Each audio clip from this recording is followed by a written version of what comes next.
자, 우리 먼저 국민의힘 선대위 김금식 정세분석 실장 전화 연결해서 한번 들어보죠. 안녕하십니까? 네, 안녕하세요. 김근식입니다. 네, 지금 조금 전에 브리핑 내용을 좀 들어보면 네, 네. 윤석열 후보가 뭐 사과의 공식, 비공식이 있는 게 아니다. 이런 걸 보면 이게 사과를 앞으로 추가로 안 하신다는 건지 아니면 사과를 고민하고 계시다는 건지 좀 애매하게 들리거든요. 그 어제 있었던 그 후보 배우자의 그 사과 발언하고요. 그리고 이제 그거 뒤에 있었던 후보의 이제 그 사과에 대한 것들이 적절한 것이었다라고 인정하는 발언으로 네. 일단 저희들의 생각은 일단 그 YTN 기사 발 보도로 나왔던 이른바 허위 의혹 논란에 대해서는 일단 사과를 국민들 앞에 한 것으로 저희들은 일단 낙을 시킨 것으로 생각을 합니다. 그럼 지금 일단 사과를 한 것으로 지금 판단하고 계시는 건가요? 왜냐하면 이제 이 부분을 조금 이제 우리가 좀 그 구분해서 봐야 될 게요. 지금 후보 배우자의 이제 그 이력서상의 그 과장 허위 의혹에 대한 것이 제기가 된 건데 네. 지금 후보 배우자께서는 공식적으로 지금 등판하지 않으시고 공식 활동을 시작하지 않았습니다. 네, 그렇죠. 그러니까 공식 활동을 시작하지 않은 배우자 입장에서 사과를 하기 위해서 어제 기자들이 앞에 서 있기 때문에 기자 앞에서 국민들 눈높이에 맞지 않은 점 그리고 그런 점에 대해서는 불편함을 끼친 점에 대해서 사과를 드린다라고 네. 이야기한 메시지 이상 어떤 다른 포맷과 형식으로 다시 사과를 하기에는 그 공식 등장 이유와 연관되어 있기 때문에 네. 그 모양 자체가 제 생각입니다만 어제 했던 기자들 앞에서의 그 사과 표명으로 저는 일단은 YTN발 그 과장 이력 의혹에 대해서는 좀 사과를 한 것으로 일단 낙이 된 것 같고요. 네. 그리고 이제 후보도 사실 후보 본인의 일이라기보다는 이제 배우자의 문제인데 오늘 후보가 계속 백브리핑에서 이야기했습니다만 네. 투 트랙으로 이 부분을 지금 접근하고 있다고 보는 게 맞는데요. 네. 하나는 이제 그 민주당 쪽이나 언론에서 계속 집요하게 제기하고 있는 의혹들이 있지 않습니까? 네, 그렇죠. 이 의혹들에 대한 팩트 체크가 일단은 필요하다는 겁니다. 왜냐하면 이게 15년 전도 한참 된 이야기입니다. 그러니까 오래된 기억과 오래된 자료들을 다시 확인해 봐야 되는 작업이 있기 때문에 네. 저희들 개인적으로도 15년 전에 뭘 냈고 어떻게 했는지 좀 기억을 더듬어보고 자료를 찾아봐야 되지 않겠습니까? 네, 그래서 네. 지속적으로 제기되는 여러 언론과 민주당 측의 정치 공세에 대해서 팩트 체크를 하는 게 한편에 있고요. 그래서 네.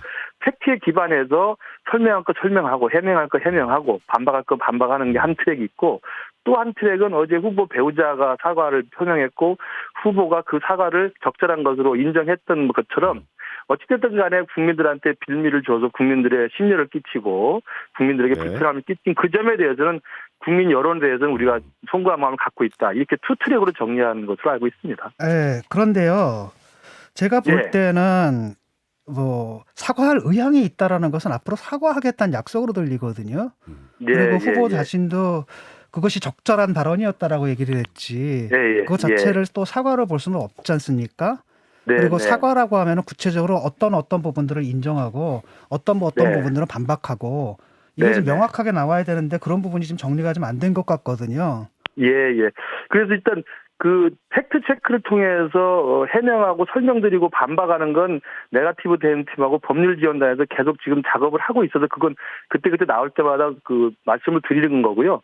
지금 진 교수님 말씀하신 후보 배우자와 후보의 공식적인 어떤 그 마무리 사과 이것은 저는 아까 말씀드린 것처럼 의혹들이 지금 계속 꼬리를 물고 제기가 되고 있고 심지어는 후보도 이야기했습니다만 계속적으로 지금 어느 쪽에서 계속 굉장히 치밀하게 작업을 해서 하나씩 이렇게 터뜨리고 있는 것이어서 건건마다 그때 이야기를 하기에는 지금 상황은 전부 이 상황이 조금 정리가 되는 국면에서 모든 것들을 팩트 체크를 하고 그 결론 속에서 정말 국민들 앞에 우리 후보 입장에서도 내가 공정과 상식이라고 하는 우리의 상징적 가치, 자산, 정치적 가치에 비해서 국민들한테 송구하다라고 정리를 해서 말씀하시는 게 필요하고 배우자 입장에서도 지난 15년 전 일들부터 시작해서 모든 의혹들을 다 모든 걸 팩트 체크와 함께 더 결론을 내서 마무리한 다음에 종합적으로 그리고 또 아직은 공식 등장을 한 사람이 아니기 때문에 공식 등장한 이유라든지 아니면 공식 등장한 어떤 방식을 통해서 사과의 공식적인 모양새를 만드는 것으로 그렇게 고민을 하는 것으로 알고 있습니다. 실장님 지금 말씀하시면서도 한번 얘기가 나왔던 것 같은데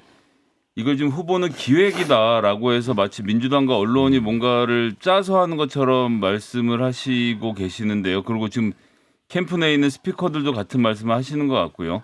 네. 팩트 체크를 좀만 하면 이게 지난 국정감사 기간에 열린민주당 강민정 의원이 주로 의혹 제기를 해서 그 당시에도 10몇 개가 넘는 거짓을 찾아내서 네네. 당시에 뭐 작게나마 보도가 됐었던 것이고 그것에 이제 YTN이 후보자 배우자인 김건희 씨의 인터뷰를 보태서 이제 큰 뉴스가 된 건데 네. 그럼 어떤 점에서 이게 기획인 것이고 그리고 바르게 말을 하면 여당의 조정을 받아서 언론사들이 움직이게 있다고 하면 그 언론사에 굉장히 모욕적인 얘기로 들릴 것 같은데 왜 이런 네. 식으로 대응을 하시는지 좀 궁금합니다. 그래서 어제 그 배우자의 사과 그 발언하고 그리고 후보의 사과 발언이 적절했다는 인정 발언이 이제 나오면서 이제 그 기획된 거란 말을 한 것이 이제 논란이 됐는데요. 저는 그 지금 우리 김성애 대변인 말씀하신 것처럼 예전부터 제기됐던 이슈 중에 하나입니다. 그리고 그런 것들을 아마 민주당이나 언론 측에서는 아마 좋은 아이템으로 계속 그 취재도 하고 또 준비도 했을 거라고 생각합니다. 그것을 기획이라고 말하기는 어렵겠습니다만은 제 생각엔 후보가 생각하는 기획이라는 단어는 제 느낌에 제 뇌피셜에는 어떤 사건을 하나 예를 들 수 있냐면 어제 TBS 김어준의 뉴스공장에서 김의겸 의원이 출연을 했지 않습니까? 그래서 김의겸 의원이 나와서 이건 사진은 오마이뉴스하고 YTN 기자와의 인터뷰를 내가 쭉 내가 알아봤는데 그 기자의 취재에 의해서 공식 보도되지 않은 내용들이 툭툭 튀어나왔습니다. 그것도 굉장히 자극적이고 선정적인 내용이 나왔습니다. 근데 오빠라고 부를게요. 청와대 처음 초대할게요. 그리고 당신 설마 안 나오냐. 이건 사실은 YTN에서도 기자가 보도하지 않은 내용입니다. 그리고 오마이가 기자가 보도하지 않은 내용입니다. 그걸 지금 집권 세력인 열린민주당의 김의겸 의원이 공개적인 방송에서 자극적인 단어로 이야기를 하고 심지어는 어떤 말까지 하냐면 그래서 YTN이 고민 중인 것 같은데 YTN이 빨리 이걸 보도를 해야 된다고 생각한다. 저는 이 이야기를 듣는 순간 이게 고발 사주와 연관시키면 사실 이게 보도 사주로도 이야기될 수가 있습니다. 보도를 하라는 압력일 수 있거든요. 저는 그런 면에서 물론 이 이슈가 새로운 이슈가 아니고 무슨 뭐 없던 걸 만드는 이슈는 아닙니다만 지금 이 국면에서 민주당의 대응이나 공세, 그 기자회견 그리고 어저께 단적으로 나타났던 열린민주당의 김의겸 의원이 누구한테도 알 수 없는 저는 그걸 누구한테 받았는지 누가 유출했고 발설했는지 김의겸 의원은 그 정보를 어떻게 알았는지 그게 가짜라면 뇌피셜로 말한 것인지 실제로 취재한 기자나 데스크한테 받았다고 한다면 그 불법적인 유출 과정을 저는 이야기를 한다고 생각합니다. 예, 저는 뭐 짧게 반박만 드리면 뭐 말씀만 이렇게 하시는 거니까요. 그 3주마다 한 번씩 원내 정당의 소수 정당들에게 발언할 기회가 주어져서 3주 전에 잡혀있던 일정이었음을 김의겸 의원 출연은 원래부터 예정되었던 일정이었으면 좀 말씀을 드리겠습니다. 예. 무슨 말씀인지는 알겠는데요. 그럼에도 불구하고 그런 것들은 상수로 봐야 될 것 같습니다. 그런 일은 뭐 민주당만 하는 게 아니라 제가 알기로는 국민의힘에서도 하는 걸로 알고 있고 그렇다면 그걸 상수로 놓고 자꾸 기획이니 공작이니 이런 것으로 몰아가는 것 자체가 예를 들어 책임을 회피하는 것처럼 비춰질 수가 있거든요. 그래서 제가 뭐 기획이라고 몰아가는 게 아니고요. 후보가 말한 기획이라는 그 단어의 이제 논란거리에 대해서 제가 생각할 때도 그럴 만한 그런 우려할 만한 부분이 있었다는 말씀을 제가 이해해달라는 말씀을 드린 거고요. 그게 사실이다 하더라도 사실이다 하더라도 공적으로는 얘기 안 하는 게 더 바람직하다고 저는 봅니다. 진 교수님 말씀 100%는 맞고요. 그래서 저는 진 교수님 말씀대로 어떻든 간에 배우자도 이미 사과에 대한 강력한 의지를 갖고 있는 것을 제가 전해서 알고 있고요. 후보도 이 부분은 국민의 눈높이에서 어제도 그렇고 오늘도 그렇고 계속 백브리프에서 하는 이야기가 팩트는 팩트지만 별개의 차원으로 국민들한테 송구한 마음이 있으면 반드시 국민들한테 송구하다고 바로 이야기해야 된다.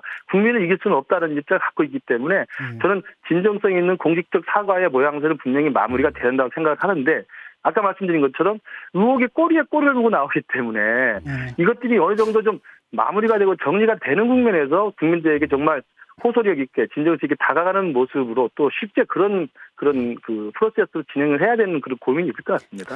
김건희 씨는 그 언제쯤 등판하시나요? 뭐 배우자 팀 신설을 검토 중이라고 들었는데. 그것도 물론 이제 이게 사실은 저희들이 그 선대위 차원에서 그 배우자에 대한 그 대응을 어떻게 할 것인지에 대해서 고민을 정리가 안 된 상태에서 사실 YTN발 기사가 터져 나오면서 이게 사실은 사건이 돼버린 거거든요.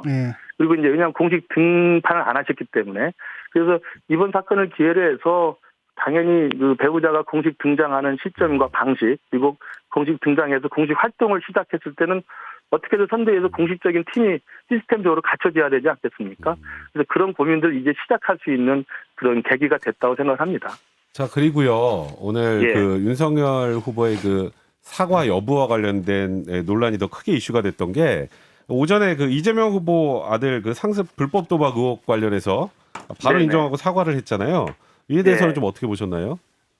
예, 아마 이제 이재명 후보가 워낙 이제 그 기민한 대응을 하시고 또 발빠른 입장을 내놓으시는 분이기 때문에 뭐 그렇게 빠르게 내놓아서 윤석열 후보나 뭐 김건희 대표와의 뭐 차별성을 노리는 것 같습니다만 저는 그거보다는 오히려 이재명 후보도 그런 정치적 계산보다는 아마 그런 기사 보도가 나오자마자 사실 확인을 해보지 않았겠습니까? 팩트 체크를. 네, 그렇죠. 해보니 이건 뭐 더 이상 변명의 여지가 없고 부인할래야 부인할 수 없는 상황이고 이게 사실인 걸로 드러났기 때문에 그럴 경우에 사실은 뭐 이걸 부인하거나 질질 끌거나 뭐 어줍지 않은 변명을 하고 될 문제가 아니기 때문에 저는 굉장히 빠르게 인정할 수밖에 없는 구조였다고 생각하고요. 아, 그럼 그러나 김건희 이거 씨하고 좀 다른- 다르다. 다르죠. 예, 왜냐하면 김건희 씨는 제가 말씀드린 것처럼 팩트체크가 한 차원이 있고 팩트체크의 여부와 상관없이 논란이 된 그 자체를 국민들한테 송구하다는 입장들이 지금 둘이 같이 병존하고 있기 때문에 네. 이 부분과 지금 그 이재명 후보의 아드님 그 불법 도박과 관련해서는 명징한 증거와 명징한 아마 그 사실 확인했을 때 부인할 수 없는 사실이 있기 때문에 발빠르게 아마 사과로 입장을 잡은 것 같습니다. 근데 사실은 그것도 저는 사과라고 했을 때 처음에 나온 건 일시적으로 뭐 유혹에 빠졌다 치료가 필요하다라고 얘기했습니다만 다들 또 여론이 또 사법적인 처벌의 대상이 되는 것이고 그리고 또 이게 불법 도박이 상습 도박일 경우에 사실 처벌에 받을 수 있는 가능성이 높거든요. 그래서 아마 오후에는 또 입장문이 바뀌어서 형사적 처벌까지도 감수하겠다는 걸로 나와서 상당히 그것도 뭐 간단치 않은 지금 사건인 것 같습니다. 예, 오늘 저 금태섭 기획실장인가요? 그분하고 네네. 김병준 공동선대위원장께서 공당에서 이런 문제 좀 갖고 거론하지 않았으면 좋겠다는 견해를 냈는데 김재원 예. 또 최고위원은 또 달라요. 예. 이게 뭐 내부에서 어떻게 얘기가 되고 있나요? 이것도 이제 저희들이 뭐 논의를 좀 해보고 있습니다만 지금 사실은 그 여당 야당의 후보들이 지금 거의 뭐 사실은 너무 이런 그 사생활이라든지 또 개인적인 도덕성 검증이라는 이유로 많은 의혹들이 제기되고 있는 상황이어서 일종의 난전판 비슷하게 되는 것 같습니다. 그래서 우리는 우리대로 또 물론 이제 그 이재명 후보가 여러 가지 워낙 많은 전과도 있고 뭐 의혹이 있었고 또 심지어는 이제 대장동 게이트 같은 경우는 의혹을 떠나서 사실 후보 본인과 관련된 비리 특혜 불법 혐의이기 때문에 다른 겁니다만 또 민주당 쪽에서는 국민의힘에 대해서 또 후보 배우자, 후보 장애인 또 후보에 대해서 이러저러한 것들로 계속 의혹을 제기하는 것이어서 이게 난전판이 돼버리면 사실은 정치에 대한 혐오를 키우게 되고 그다음에 여당과 야당이라는 그 열성 고정 지지층 말고 중간에 있는 중도층에 있는 유권자들이 사실은 이번에 대통령 선거에 대해서 혐오를 느끼고 되고 오히려 기권할 가능성이 높아지거든요.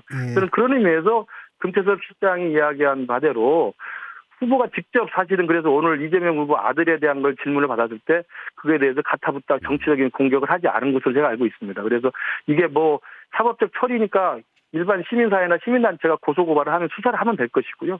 또 김건희 대표도 지금 수사가 진행 중인데 지금 검찰이 칼자를 쥐는 상태에서 지금 혐의를 정리해주지 않고 있는 거 아니겠습니까? 그래서 예. 그런 부분은 형사적 처벌의 대상이 될 만한 혐의가 있으면 수사를 지켜보면서 우리가 기다리면 되고요. 그 외에 사생활과 끄떡없는 또 그 실체 없는 괴소물에 대한 의혹들을 증폭시키는 것은 이제는 공당 차원에서는 적어도 조금 자제하는 것은 저는 굉장히 필요하다고 생각합니다. 네, 저 여기까지 말씀 듣겠습니다. 김근식 국민의힘 선대위 정세분석 실장이었습니다. 고맙습니다. 네, 감사합니다.